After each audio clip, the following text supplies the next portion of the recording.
Halo, berjumpa lagi dengan saya Surya. Di video kali ini kita akan bahas tentang teori peluang. Jadi teori peluang ini merupakan materi terakhir di kelas 8 semester 2. Jadi sebelum kita masuk ke materi intinya, kita perhatikan dulu untuk ilustrasi berikut. Nah, ini ada ilustrasi OSIS ya. OSIS sebagai wadah siswa penggerak. Nah, SMP Merdeka memiliki 6 kelas dengan banyak siswa. Pada setiap kelas adalah 16 laki-laki dan 16 perempuan. Jika untuk kepengurusan OSIS dipilih satu orang dari setiap kelas, maka tentukan peluang 2 orang laki-laki yang menjadi pengurus OSIS tersebut. Nah, pemilihan OSIS seperti ini tentu sudah tidak asing lagi di sekolah kalian ya. Jadi di SMP itu sudah ada kepengurusan OSIS, biasanya akan dipilih dengan cara seperti ini. Nah, jadi bagaimana cara kita menentukan peluang 2 orang laki-laki yang menjadi pengurus OSIS tersebut.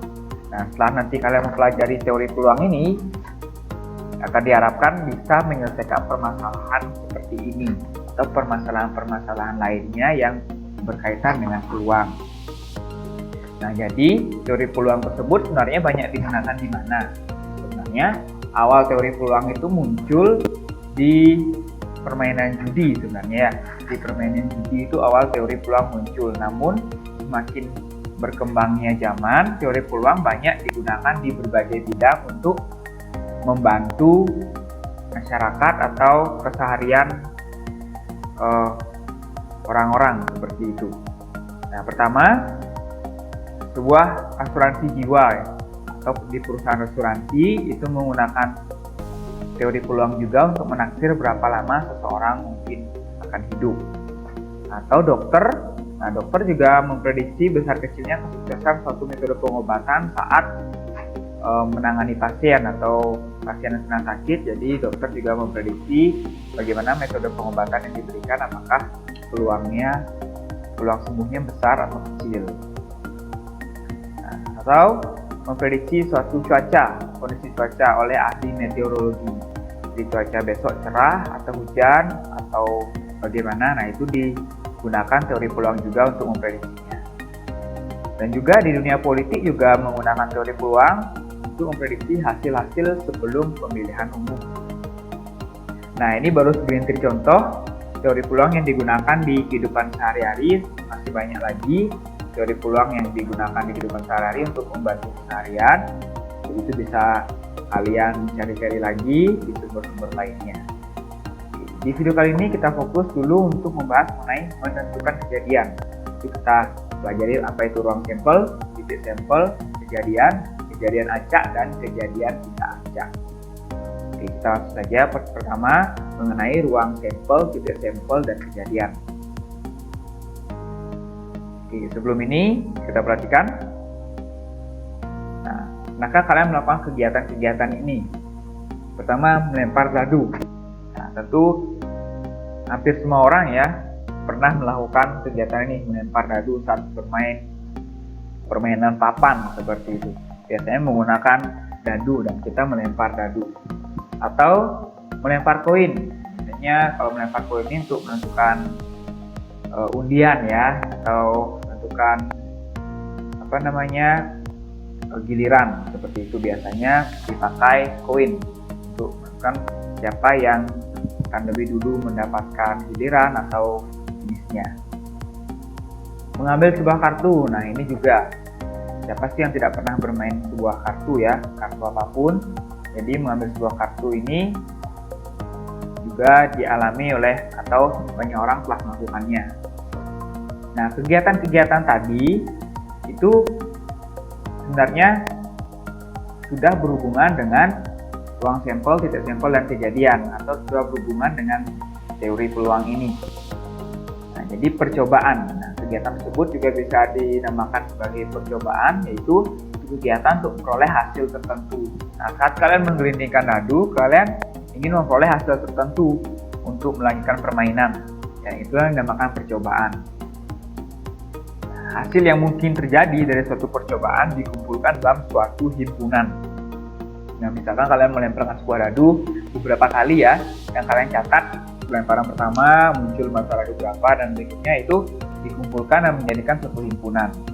Nah, himpunan itulah yang disebut dengan ruang sampel. Jadi kumpulan dari semua hasil percobaan yang sudah kalian lakukan.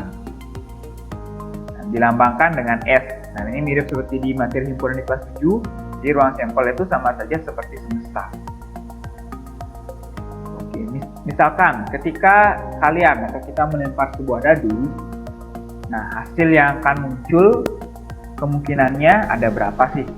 Yang pertama, hasil yang akan muncul pasti mata radu 1, mata radu 2, mata radu 3, mata radu 4, mata radu 5, atau mata radu 6. Nah, ada 6 kemungkinan yang akan muncul ketika kita melempar sebuah dadu. Sehingga ruang sampelnya adalah ini, 1, 2, 3, 4, 5, 6. Nah, keseluruhan inilah merupakan ruangan sampel. Kejadian yang bisa muncul keseluruhannya. Nah, berikutnya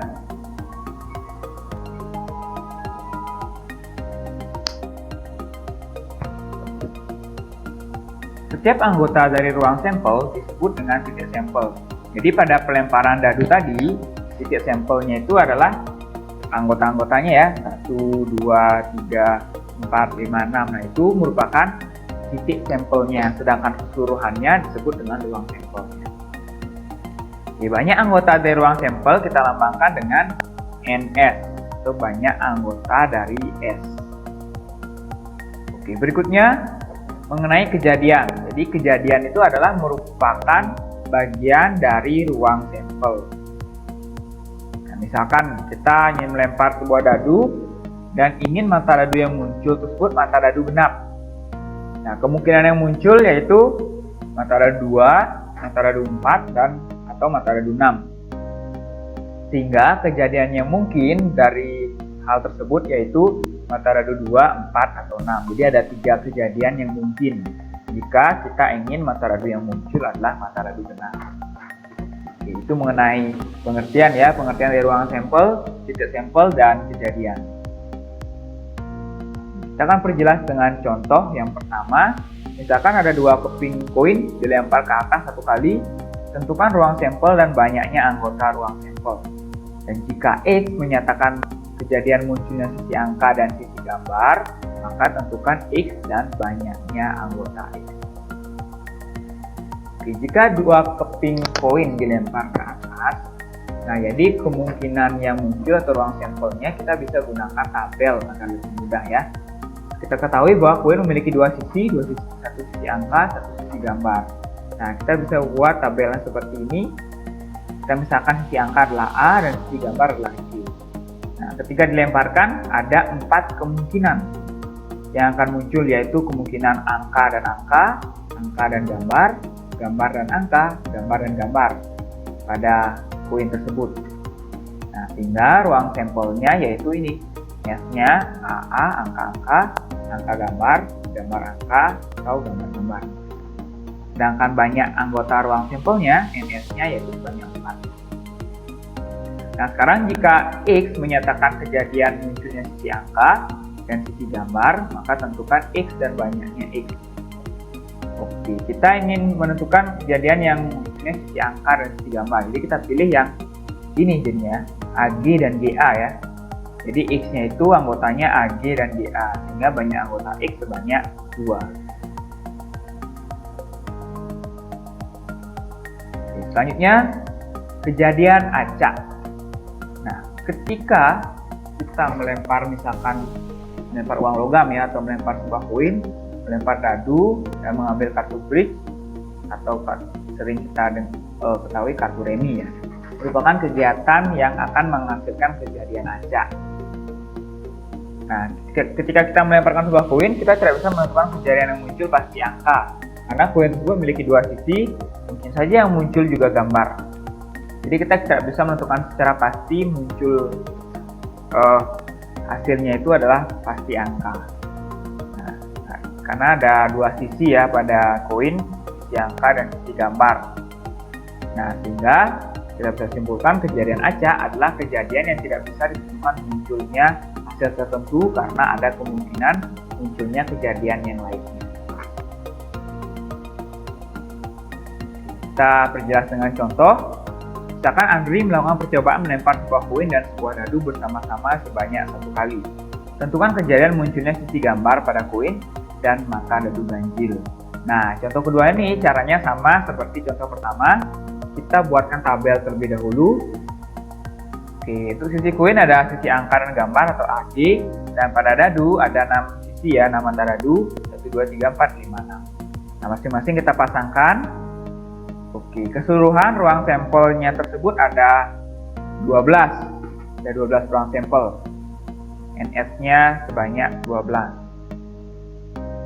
Nah, sekarang misalkan X adalah kejadian munculnya pasangan sisi gambar pada koin dan mata dadu ganjil.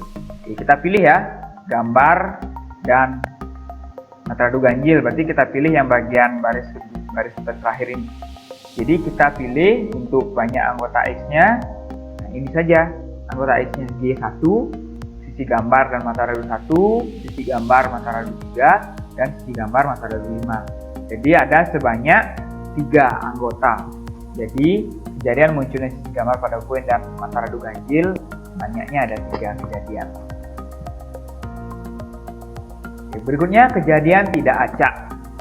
Nah, jadi susunan sekelompok unsur yang diambil dari sejumlah unsur yang tersedia disebut dengan kejadian tidak acak. Jadi kejadian tidak acak ini sudah ada tersedia ya, suatu kelompok atau suatu anggota. Jadi kita hanya mengambil anggota-anggota yang tersedia saja untuk menentukan kejadian tersebut. Nah, untuk lebih perjelas kita perhatikan contoh berikut. Di dalam sebuah perusahaan ada 2 jabatan yang lowong, yaitu kepala bagian dan kepala divisi.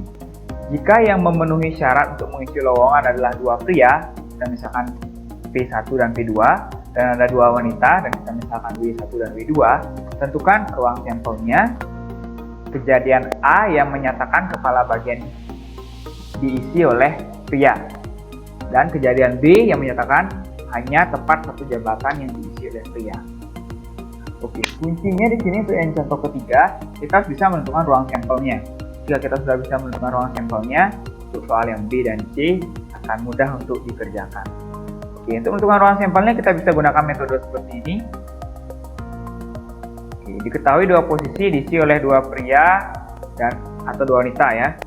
Oke, kita asumsikan bahwa satu posisi itu hanya diisi oleh 1 orang saja dan tidak ada 2 posisi yang diisi oleh 1 orang yang sama.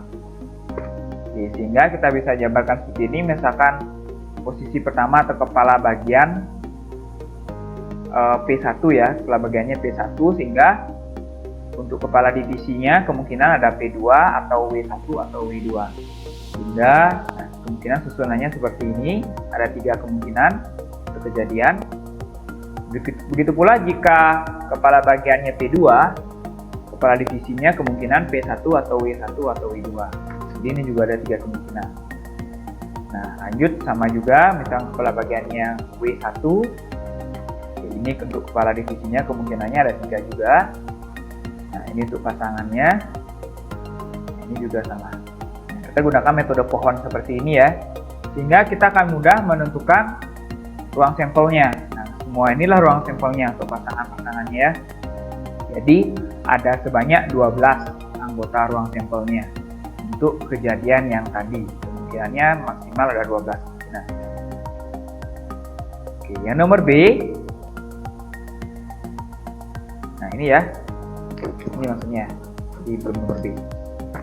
Ruang sampelnya kalau ditulis seluruhnya adalah ini, S-nya. Berikutnya.